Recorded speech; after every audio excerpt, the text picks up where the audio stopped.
आदरणीय मंच और सभागार में उपस्थित सुधी श्रोतागण, मुझे कहा गया कि श्रोताओं का ज्ञानवर्धन करें, और ऐसा कहा गया जब कस्तूरी जी भी बोल चुके हैं, वल्लीश्वर जी भी बोल चुके हैं, उससे पहले संजीवा जी ने बताया था कि गन्ने का रस पहले ही निकल चुका है। और एक बात और है कि गन्ने का रस एक ही तरफ निकला हो नहीं, दूसरी तरफ भी निकला है, क्योंकि बीच में जो तालियां बज रही थी मुझे समझ में आया।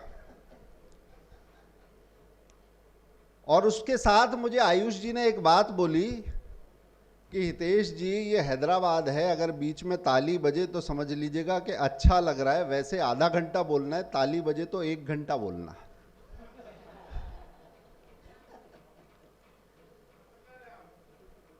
तो ये आपके ऊपर है, गन्ने में कितना रस है इसका निर्धारण भी आपके ऊपर है। और जब मैं बोलने के लिए मैंने सोचा कि कुछ बोलूंगा, अभी लगातार यात्रा में से आ रहा हूं, पहले रात में इंदौर, फिर इंदौर से उज्जैन, उज्जैन से फिर इंदौर, फिर मऊ, और वापस इंदौर आने के बाद में सुबह हैदराबाद आया तो मैंने देखा कि आयुष जी ने जो विषय दिया है वो बड़ा उलझा के दिया कि समारोह इस सब के बाद में करना है और उसमें अस्मिता की बात करनी है, संस्कृति की बात करनी है। कुछ मेरे मन में था, मगर मेरे मन में भूषण थे, कस्तूरी जी ने भूषण की बात कही, मेरे मन में भारत भारती था, दयानंद जी ने भारत भारती की बात कही, मेरे मन में मैथिली शरण गुप्त थे, उनका भी जिक्र हुआ,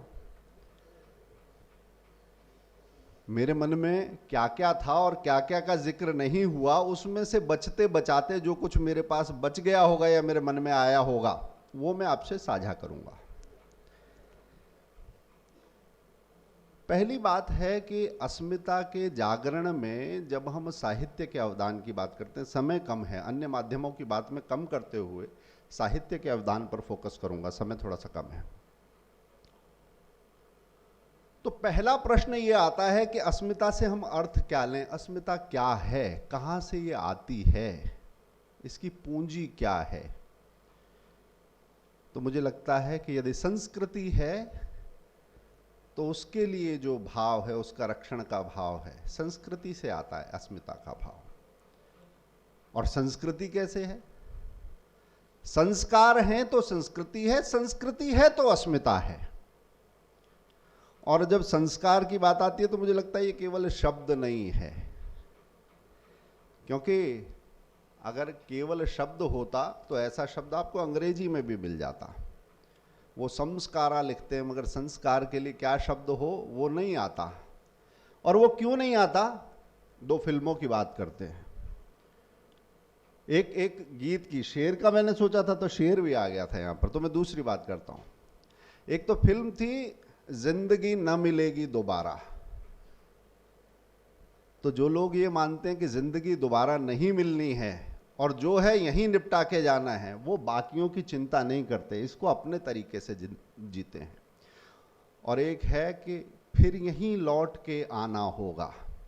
इस भाव में जो चिंता है कि फिर लौट के तूने आना है और अगर तूने कुछ गड़बड़ा दिया तो सबका गड़बड़ हो जाएगा, तेरे साथ सबका जुड़ा हुआ है, ये समझ देने का काम संस्कार करता है। और जब मैं कहता हूं कि शब्द कैसे आता है, कि रूसी भाषा में कॉलेज के दिनों में मैं सीख रहा था, तो रूसी भाषा में एसी के लिए कोई शब्द नहीं होता, एयर कंडीशनर के लिए कोई शब्द नहीं होता। वो बोलते हैं वांतिलेटर, यानी झरोखा, वेंटिलेटर। क्यों नहीं है शब्द?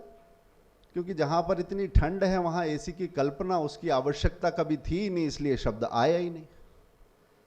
अंग्रेजी में आपको घी के लिए शब्द नहीं मिलेगा। यहां से कर्नाटक के, जैसे बताया, 5, 8 और 3 जिले लग के ये जो बनता है, मैसूर पाक बड़ा फेमस है, बिना घी के मैसूर पाक की कल्पना आप करेंगे नहीं बनेगा।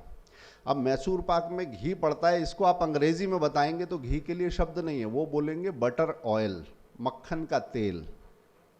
क्यों? क्योंकि मक्खन की भी आगे की यात्रा हो सकती है ऐसी कल्पना नहीं थी। सर्दी इतनी थी कि वहां के आगे नहीं करते थे। यहां की दादी नानी ने देखा कि नहीं, इसे और टिकाऊ बनाना है तो इसको पकाना पड़ेगा। ऐसे ही जीवन की यात्रा भी यहीं पर खत्म नहीं होती, तुम पर खत्म नहीं होती, बाकी सबके लिए अगर इस सब को टिकाऊ बनाना है, सस्टेनेबल बनाना है, तो पकाना पड़ेगा, सिझाना पड़ेगा, तपाना पड़ेगा। ऐसे संस्कार की यात्रा आती है। और मैं जब शब्दों की बात कहता हूं तो एक चीज और कहता हूं, कई बार हमें समानार्थी लगते हैं, कोई शब्द कई बार नहीं होते। जैसे संस्कार का बताया, तलाक हमारे यहाँ शब्द है नहीं हिंदी में, क्योंकि जब 7 जन्म का बंधन है तो तलाक कहाँ से आएगा, नहीं होता। शहीद को बलिदानी बताना, बलिदानी को शहीद लिखना, ये सही नहीं है हिंदी में प्रयोग। शहीद शाहिद से बना है, शाहिद का अर्थ गवाह। गवाह वो जो जजमेंट डे के दिन खड़े होकर गवाही देगा कि इसने एक फलां फलां मजहब के लिए, उसके लिए कुर्बानी दी थी। बलिदानी इससे अलग है, वो देश की मिट्टी के लिए जान देता है। तो शब्दों का मोल होता है। इसी तरह से कई बार शब्द लगते हैं जब हम संस्कार की बात करते हैं, तो मैं उसी में दोबारा से आगे आता हूं कि मूल्य या कीमत, लगता है दोनों पर्याय हैं, मगर जब सांस्कृतिक संदर्भ में हम इसकी बात करते हैं तो जीवन की परीक्षा में जब आप कीमत चुकाते हैं, मोल चुकाते हैं, तो मूल्य स्थापित होता है। ये वो संस्कृति है जहां मर्यादा है तो पुरुषोत्तम है। खाली ब्लाइंड फॉलोइंग नहीं है, मर्यादा है तो पुरुषोत्तम है। ये वो संस्कृति है, हम उस अस्मिता की बात कर रहे हैं। और जीवन मूल्यों की यही कहानी अस्मिता है, संस्कार इसके मोती हैं। और अगर हम कहें कि हमारे पास क्या है, वो कितना महत्वपूर्ण है, अगर उसको गहराई से समझेंगे नहीं तो पता नहीं चलता संस्कार कितनी महत्वपूर्ण चीज है। स्व का ये भान, मेरे पास क्या है, मैं कौन हूं, इस स्व की खोज, ये स्वतंत्रता के 75वें वर्ष में इस स्व की ही का तो संधान हम कर रहे हैं। स्व का ये भान है, स्थानीयता का मान है, यही अस्मिता है। और जो देश की, नेशन की थ्योरी को राष्ट्र से अलग करता है, वो भी इससे जुड़ता है। और वो कैसे जुड़ता है? सबसे पुरानी ज्ञान की थाती हमारे पास है, सबसे पुराना वेद हमारे पास है, सबसे पुराना साहित्य हमारे पास है। और अथर्ववेद का पृथ्वी सूक्त जब घोषणा करता है कि माता भूमि पुत्रो हम पृथिव्या, तो माँ के साथ बेटे का रिश्ता वो डिफाइन कर देता है, उसको परिभाषित कर देता है। उसका एक, अगर आज की भाषा में कहें तो उसका जियोग्राफिक टैग भी वो लगा देता है। विष्णु पुराण में अमीर खुसरो ने कहा होगा कश्मीर के लिए, मगर विष्णु पुराण में भारत के लिए ये कहा गया है कि भारत पृथ्वी पर स्वर्ग है। अत्रायम भारतम श्रेष्ठम जम्बू द्वीपे महागने, ये जो है आपको वहीं मिल जाता है। तो ये हमारा रिश्ता है। और इसके बाद महर्षि वाल्मीकि रामायण, जब लक्ष्मण सोने की लंका देखते हैं तो राम उन्हें समझाते हैं, अपि स्वर्णमयी लंका न मे लक्ष्मण रोचते, जननी जन्मभूमिश्च स्वर्गादपि गरीयसी। वो स्वर्ग से भी बढ़कर है जिसने जन्म दिया है। ये हमारी संस्कृति है, ये हमारा साहित्य है, ये हमारा संस्कृति से जुड़ाव है। और अगर हम भारतीय संस्कृति के इस जागरण की बात करें तो हमने इसका एक ऐतिहासिक संदर्भ प्राचीन में तो लिया, मगर आधुनिक काल में भी इस अस्मिता के जागरण की कहानी बिल्कुल प्रतिकूल स्थितियों में उनसे लड़ते हुए अपनी बात गुंजाने की जिद है, एक हट है, तब ये जाके उद्घोष आता है। और मैं जब देखता हूं तो मुझे सबसे पहले बाबा नानक याद आते हैं। बाबा नानक ने बाबर को जब देखा था तो उसे अपनी शैली में ललकारा था। खुरासान खसमान किया, हिंदुवान डराया। पहली बार हिंदू शब्द जो मिलता है वो बाबा नानक की वाणी में मिलता है कि खुरासान को बर्बाद करके ये जो आ रहा है इसने पूरे हिंदुस्तान को डराया। और वो यही नहीं, वो ईश्वर को भी उलाहना देते हैं कि इतनी बर्बरता तुम सहते कैसे हो, ये आए कैसे। आगे वो यहाँ के शासकों को कुत्तों की उपमा भी देते हैं। आप वो कहते हैं रतन बिगाड़ बिगोए कुती मुइया सार नकाई, आगे देजे चेलिए तो काय तो मिले सजाई। यानी इन नीच कुत्तों ने, विलासी शासकों ने रत्न के समान ये जो देश है इसे बिगाड़ कर रख दिया है। उस शासकीय दुर्व्यवस्था की भी खबर लेते हैं बाबा नानक। अगर हम देखें तो एक वहां पर भी मिलता है। और ये कैसे उससे लड़ने की हमारी शैली कैसी है, बाबा नानक अपने तरीके से कह रहे हैं। और जिस समय हिंदुओं का बड़ा नरसंहार चल रहा है, उस समय एक फक्कड़ बाबा और खड़ा होता है, और वो जब उसका इम्पैक्ट, उसका फैलाव, उसकी स्वीकार्यता देख के शासक उसे बुलाते हैं अपने पास मनसबदारी के लिए, तो तुलसी कहते हैं औरंगजेब के समय में, हम चाकर रघुवीर के पटो लिखो दरबार, अब तुलसी का होएंगे नर को मनसबदार। अब तुम्हारी इंसान की गुलामी क्या करेंगे हम, ये तुलसी उस समय पर कहते हैं। और जिस समय वो पूरी बादशाही मुगल है, तब काशी में, तब बनारस में सब लोगों को जोड़कर रामायण में वो बोलते, सब बोलो राजा रामचंद्र की जय। यानी हमारा राजा कौन है ये हम तय करेंगे, ये बाहर के आक्रांता आके तय नहीं करेंगे। ये एक फक्कड़ बाबा गंगा के किनारे बैठ के उसने पूरे समाज को जगा दिया। अस्मिता का जागरण ये होता है।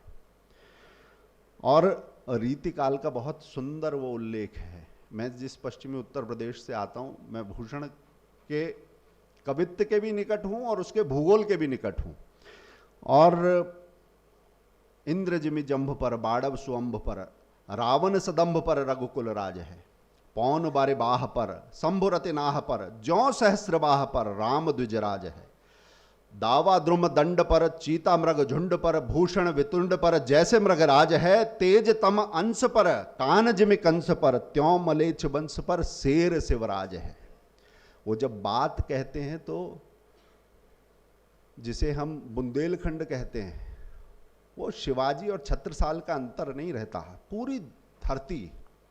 और आप साहित्य की बात करते हैं तो मैं उनकी कुछ और बात करता हूं। यमक अलंकार होता है कि जब एक ही शब्द के दो अर्थ हों। ये शिवराज वाली जब पंक्ति आती है तो उस समय मुगलानियों की कैसी स्थिति हो गई थी, राजमहलों में रहती थी, और उनकी क्या स्थिति हो गई थी कि ऊंचे घोर मंदिर के अंदर रहने वाली ऊंचे घोर मंदिर के अंदर रहाती है। जो ऊंचे बड़े बड़े महलों में रहती थी वो बड़े बड़े पर्वतों में डोल रही हैं। पूरे हरम लेके शिवाजी को ढूंढते हुए लोग जाते थे, उनके साथ उनकी रानियां भी धक्के खाती थी। मंदिर का एक अर्थ पर्वत है, एक महल भी है। और कंदमूल भोग करें, कंदमूल भोग करें, 3 बेर खाती थी, वो 3 बेर खाती हैं। जो 3 बार खाती थी वो 3 बेर खाती हैं। और भूषण शिथिल अंग, भूषण शिथिल अंग, बिजन डुलाती तेव बिजन डुलाती हैं। यानी भूषण कह रहे हैं, एक भूषण है आभूषण, कि जिनके शरीर आभूषणों से शिथिल होते थे, भूषण आज उनके शरीर को क्लांत होते हुए, थकते हुए देखते हैं। और जो बिजन, बिजन पंखे को भी कहते हैं, जिनके आगे पीछे पंखा झूलता रहता था, वो बिजन निर्जन वन में घूमती हैं आज। ऐसी बात कहते हैं। और यहाँ पर ये यमक अलंकार से बात आगे चली जाती है, अभेद यहाँ पर भेद आ जाता है इसका, क्योंकि यहाँ पर पूरा पद ही आगे चला गया है। पूरा पद एक पहेली की तरह से आया। और साहित्य जब जगाता है तो ऐसी पहेलियां अपने समाज से पूछता हुआ चलता है। वो खाली जिज्ञासा निर्माण नहीं करता, वो बुद्धि विलास भी करता है, उसे कनेक्ट भी करता है। और मुगलों के बाद भी हिंदी साहित्य मौन हो गया हो ऐसा नहीं। जैसे हमने बाबर का कहा, उससे पहले का कहा, उसके बाद मौन हो गया हो ऐसा नहीं था। कि भारतेंदु जी की पंक्तियां हैं और वो भी ऐसे पहेली की तरह से है। भीतर भीतर सबरस चूसे, हंसे हंसे के तन मन धन मूसे, जाहिर बातन जाहिर बातन में अति तेज, कौन सखी साजन नहीं अंग्रेज। कि बातों बातों में वो रिझाता है और सारी चीजें लूट के ले जाता है। तो वो कहती है कौन, प्रिय की बात कर रही हो? नहीं, मैं अंग्रेज की बात कर रही हूं, ये बात कहते हैं। यानी उस समय पर भी साहित्य अपनी अलग शैली में हर एक भक्ति काल में दिखेगा, रीति काल में दिखेगा, वीर रस में दिखेगा, मगर कभी भी साहित्य को देखें वो सामाजिक सरोकार से अलग नहीं होता, चेतना निर्माण से, समाज को झकझोरने से अलग नहीं होता। और जो मैंने कहा प्रतिकूल स्थितियां, उसमें जो अंग्रेजी तरीके, पहले फारसी वाली अदालतें हैं, फिर एक खास तरीके की ढर्रे की राजनीति है जो फांके पैदा करती है, फिर इंग्लिश प्रेस है और उसका एक इकोसिस्टम है। इससे लड़ते हुए एक सामाजिक चेतना की लड़ाई आगे बढ़ रही है साहित्य में, ये देखना चाहिए। और बाद में राष्ट्रीय अस्मिता को रौंदे जाने पर, उपेक्षित किए जाने पर उससे जो पीड़ा उपजी है उसको कुछ लोग राजनीतिक तौर पर भुनाने की कोशिश करते हैं, रचनात्मकता के नाम पर, सामाजिक सरोकारों के नाम पर, सच्चाई के नाम पर। सिनेमा में इन दरारों को दिखाने की कोशिश और चाल वहाँ पर होती है। और वो कोशिश कैसे होती है कि अंग्रेज जब गए तो उसके बाद कि नहीं, इस देश में रहने वाले लोग एक नहीं हैं, जिसे पुरखों ने एक बताया उसे बताया कि नहीं, ये एक नहीं है। तो दो तरह के षड्यंत्र हुए, देश का भूगोल बांटो और जिन महापुरुषों के पीछे चलते हैं उन महापुरुषों को भी खंडित हिसाब से देखो। बाबा साहब हैं तो वो एक जाति के नेता हैं, गांधी जी जो बात कह रहे हैं वो एक पक्षीय तरीके से बताई जाएगी। गांधी जी गाय की बात भी कर रहे हैं, कन्वर्जन की बात भी कर रहे हैं, मगर गांधी जी की वो बात नहीं बतानी है क्योंकि वो राजनीतिक तौर पर एक दल को नहीं सुहाती है। और मुझे लगता है कि ये देश इस मामले में भी अनूठा है पूरी दुनिया में कि इसके जितने नायक, समाज नायक, जितने पत्रकार हुए हैं, लेखक हुए हैं, पूरी दुनिया में आपको ऐसा नहीं मिलेगा। तो हमारे महापुरुषों का खंडित चित्रण, वो भी एक कोशिश थी। और एक आर्य इन्वेजन थ्योरी भी लेकर लोग आए कि, मगर मुझे लगता है कि एकेडमिक्स के मंच पर ये बात ज़्यादा उठाई जानी चाहिए कि जब आर्य इन्वेजन थ्योरी की बात यहाँ पर सब पढ़ाते हैं कि आर्य बाहर से आए थे, तो किसी बच्चे को क्लासरूम में खड़े होकर एक सवाल पूछने का साहस हमें पैदा करना चाहिए अपने घर परिवार में कि वो बच्चा पूछे कि हम सब पढ़ते रहे कि वो बाहर से आए थे, दुनिया के उस देश का नाम तो बताओ जिसने कहा हो कि हमारे यहाँ से गए थे। अगर कहीं से गए नहीं थे तो आए कहाँ से थे? इसलिए ये जो षड्यंत्र चलता रहा स्वतंत्रता के बाद भी, पांचजन्य के पहले संपादक जो थे मैं उनको याद करता हूँ, वो उन्होंने लिखा, अटल बिहारी वाजपेयी जी हमारे पूर्व प्रधानमंत्री जी पांचजन्य के पहले संपादक थे।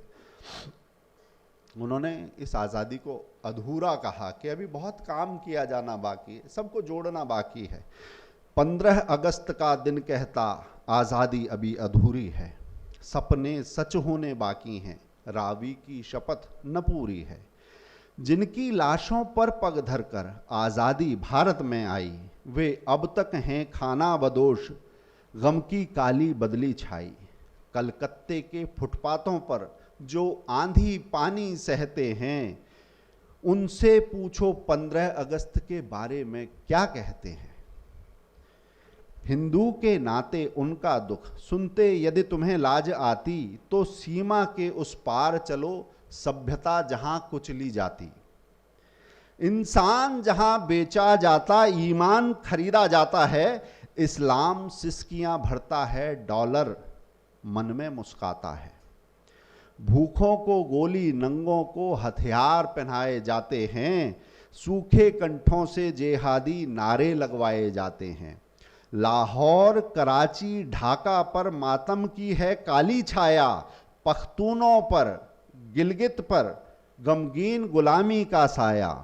बस इसीलिए तो कहता हूं आज़ादी अभी अधूरी है, कैसे उल्लास मनाऊं मैं, थोड़े दिन की मजबूरी है। दिन दूर नहीं खंडित भारत को पुनः अखंड बनाएंगे, गिलगित से गारो पर्वत तक आज़ादी पर्व मनाएंगे। ये बात अटल जी कहते हैं। और जब वो उंगली दिखाते हैं तो बाकी और इंगित भी करते हैं। जब हिंदू होने की बात करते हैं, हिंदू का विचार और दर्शन भी वो सामने रखते हैं। कोई बतलाए काबुल में जाकर कितनी मस्जिद तोड़ी है। पहले, इससे पहले, गोपाल राम के नामों पर कब मैंने अत्याचार किया, जग भर को हिंदू करने घर घर में नरसंहार किया, कोई बतलाए काबुल में जाकर कितनी मस्जिद तोड़ी। भूभाग नहीं शत शत मानव के हृदय जीतने का निश्चय, हिंदू तन मन हिंदू जीवन रग रग हिंदू मेरा परिचय। जब अटल जी ये बोलते हैं तो उसमें संस्कृति का वही उद्घोष है। और इसको प्रसाद ने भी लिखा, जब आर्य इन्वेजन की थ्योरी आई, किसी का हमने छीना नहीं, प्रकृति का रहा पालना यही, हम कहीं से आए नहीं, हमारा घर था यहीं। ये प्रसाद ने कहा। और काव्य में प्रसाद का कामायनी 7 सालों में रचा गया साहब। और एडम और ईव की कहानी पीछे रह जाती है। जब मनु शत्रुपा श्रद्धा की कहानी जब वो आती है तो कामायनी की बात है, राष्ट्रकवि मैथिली शरण गुप्त की बात है। आपने जयद्रथ वध में से भी पढ़ दिया, मैं पढ़ूंगा नहीं। भारत भारती की बात विशेष तौर पर, क्योंकि भारत भारती 3 हिस्सों में लिखा गया है, और वो अतीत खंड है, उसका एक वर्तमान खंड है, और तीसरा उसका भविष्यत खंड है। और आज का जो विषय है पूरा वो भारत भारती का ही विषय है। उसकी 2 पंक्तियां हैं, हम कौन थे, क्या हो गए और क्या होंगे अभी, आओ विचारें आज मिलकर यह सभी। ये इस 2 पंक्तियों में वो पूरी बात कहते हैं। पूरा सबसे बड़ा प्रश्न उस समय पर प्रसाद ने उठाया। आचार्य रामचंद्र शुक्ल ने इसकी प्रशंसा की, हजारी प्रसाद द्विवेदी ने इसकी प्रशंसा की। उस समय जो प्रभात फेरियां निकलती थी भारत भारती के नाम से निकलती थी। सुभद्रा कुमारी चौहान आप कैसे भूल सकते हैं। आपने जो बात की कमल की और रोटियों की, तो वो भी बड़ा व्यवस्थित था। पराग टोपे अमेरिका में रहते हैं, तात्या टोपे के वंशज हैं, उन्होंने एक पुस्तक लिखी रेड लोटस। तो वो इतना व्यवस्थित था जिसे इन्होंने एक बगावत का नाम दिया। वो इतना व्यवस्थित था कि कमल का फूल होना उसका अर्थ था उसकी 24 पंखुड़ियां होती हैं। और ऐसा ब्यौरा मिलता है कि पश्चिमी उत्तर प्रदेश और वहाँ पर कानपुर वगैरह की तरफ में महिलाएं नदी में खड़े होकर शपथ लेती थी कि नहीं, अब बेलन अपना नदी के जल में डुबो के। वो उसका अर्थ था कि कमल के 24 पंखुड़ियों का, कि 24 लोग आपके घर आएंगे, उनके भोजन की व्यवस्था रखना, ये सशस्त्र क्रांति होने वाली है। बहुत व्यवस्थित था सब कुछ। ऑपरेशन रेड लोटस में मिलता है ये। और सुभद्रा कुमारी चौहान, सिंहासन हिल उठे राजवंशों ने भ्रुकुटी थानी थी, बूढ़े भारत में भी आई फिर से नई जवानी थी, गुमी हुई आज़ादी की कीमत सबने पहचानी थी, दूर फिरंगी को करने की सबने मन में ठानी थी। तो यह अस्मिता का उद्घोष हर जगह से हो रहा था। सुभद्रा कुमारी चौहान खाली उसे अंडरलाइन कर रही हैं। वो और कहती हैं, आ स्वतंत्र प्यारे स्वदेश आ, स्वागत करती हूं तेरा, तुझे देखकर आज हो रहा दूना प्रमुदित मन मेरा। ये सुभद्रा जी की है। माखनलाल चतुर्वेदी जी को आप कैसे भूल सकते हैं। वो तो पुष्प की अभिलाषा ही लिखते हैं। मुझे तोड़ लेना बनमाली, उस पथ में तुम देना फेंक, मातृभूमि पर शीश चढ़ाने जिस पथ जाएं वीर अनेक। आज पत्रकारिता का एशिया का सबसे बड़ा विश्वविद्यालय उनके नाम पर चल रहा है। वो फूल की अभिलाषा भी इस राष्ट्र से जुड़ी हुई है, इसकी अस्मिता से जुड़ी हुई है, इसके संस्कार से जुड़ी हुई है, जरा भी दूर नहीं जाती। और ऐसा नहीं कि बड़े लोगों को ही बताई जा रही हो बात। सोहनलाल द्विवेदी जी की बात करता हूं मैं, बच्चों को बताते हैं वो। हम नन्हे नन्हे बच्चे हैं, नादान उम्र के कच्चे हैं, पर अपनी धुन के सच्चे हैं, जननी की जय जय गाएंगे, भारत की ध्वजा उड़ाएंगे। ऊंचा खड़ा हिमालय आकाश चूमता है, नीचे पखार पगतल नित सिंधु झूमता है, गंगा पवित्र यमुना नदियाँ लहर रही हैं, पल पल नई छटाएं पग पग छहर रही हैं। वह पुण्य भूमि मेरी, वह जन्म भूमि मेरी, वह स्वर्ण भूमि मेरी, वह मातृभूमि मेरी। ये सारी बातें कहते हैं, दिनकर यही बात कह रहे हैं। सदियों की सोई बुझी राख बुदबुदा सुगबुगा उठी, मिट्टी सोने का ताज पहन इठलाती है, हट जाओ समय के रथ का घर घर नाद सुनो, सिंहासन खाली करो कि जनता आती है। ये इस देश का जो संस्कार है वो उस पर थोपा हुआ शासन नहीं चलता। आपकी जो इच्छाएं हैं, जो आपके संस्कार हैं, जो उससे अलग शासन करेगा, चाहे मुगल हों, चाहे अंग्रेज हों, चाहे अंग्रेजों की पालकी ढोने वाले आगे के कहार हों, उन्हें बुहार दिया जाएगा। इस लोकतंत्र में उनके लिए जगह नहीं है। जयशंकर प्रसाद हैं, स्कंदगुप्त, चंद्रगुप्त, ध्रुव स्वामिनी लिखते हैं वो। और प्रसाद का लेखन वास्तव में ये माना जाता है कि यूरोप की जो नेशनलिज्म की जो पेरिफेरी है या उसकी डेफिनेशन है, जो उसकी परिभाषा है, उससे परे भारत का जो यूनिवर्सल अपील है, सबके लिए भारतीयता कैसे, भारत का राष्ट्रबोध कैसे सबके लिए है, प्रसाद उसके बारे में बात करते हैं। उपन्यास में चले जाइए, आपने अलग अलग की बात कही है, तो प्रेमचंद हैं, अमरकांत हैं, के.एम. मुंशी हैं कृष्णावतार लिखने वाले, गुरुदत्त हैं, निर्मल वर्मा हैं। अंग्रेजी में भी मैं देखूं तो जो अपने नोबेल पुरस्कार विजेता वी.एस. नायपॉल, उसमें भी आपको वही हिंदी की गूंज, वही संस्कार की गूंज वहाँ पर भी दिखाई देती है आपको। और भारतेंदु की बात करूं तो भारतेंदु कवि भी हैं, नाटककार भी हैं, निबंधकार भी हैं, वक्ता भी हैं, लेखक भी हैं, औरों को गद्यकार होने के साथ वो आगे बढ़ाते भी हैं, संपादक भी हैं। और वो भाषा, आज आपने हिंदी का विषय रखा है, मैं खाली हिंदी नहीं मातृभाषा की बात करता हूँ, जो हरिश्चंद्र भारतेंदु जी ने कही, निज भाषा उन्नति है सब उन्नति को मूल, बिन निज भाषा ज्ञान के मिटे नहीं को सूल। दिल का दर्द बिना मातृभाषा के नहीं जाता। ये बात कौन कह रहा है? भारतेंदु हरिश्चंद्र कह रहे हैं। और भारत माता की अवधारणा, जननी जन्मभूमि की अवधारणा, राम की लक्ष्मण को शिक्षा, वाल्मीकि रामायण की सीख, ऐसे में जो भारत माता की जो कल्पना है वो सबसे पहले कहाँ से आई? बंगाल में शिशिर चंद्र बोस और सुरेंद्रनाथ टैगोर, वो भारत माता को उन्होंने एक साहित्य में एक रूप में लेकर आए, सार्वजनिक मंच पर नाटक में लेकर आए। वो बंकिम चंद्र उसी अस्मिता को प्रतीक बना के झकझोरते हैं जब वो आनंद मठ में वंदे मातरम का नारा लगाते हैं और सन्यासी विद्रोह से अंग्रेज डर जाते हैं। बंकिम चंद्र उसी की बात कर रहे हैं। और प्रसाद बंकिम चंद्र के इसी वंदे मातरम को अलग तरीके से कहते हैं। वो कहते हैं, अरुण ये मधुमय देश हमारा, जहां पहुंच अनजान क्षितिज को मिलता एक सहारा। वो उसी वंदे मातरम की बात आपको आगे करते हुए मिल जाते हैं। और दिनकर प्रसाद के इसी वंदे मातरम को अपनी तरह से कहते हैं, अपनी भाषा है भली भलो आपनो देश, जो कुछ अपनो है भलो यही राष्ट्र संदेश। देशन में भारत भलो हिंदी भाषण माहे, जातिन में हिंदू भलो और भलो कुछ ना है। और जब वो ये कहते हैं तो मुझे लगता है जहाँ पर वो हिंदी की बात दिनकर करते हैं तो यहाँ पर आकर बाबा नानक और दिनकर एक हो जाते हैं, सारे एक ही बात करते हुए मुझे तो लगते हैं। और मुझे जितना समझ में आया मैंने आपसे साझा करने की कोशिश की है। और सबके बोलने के बाद मुझे लगता है कुछ चीज़ें मेरे पास बची थी, वो कोशिश करी है, बाकी जो छूट गया हो तो हम आपकी चर्चा से मेरा भी ज्ञानवर्धन होगा।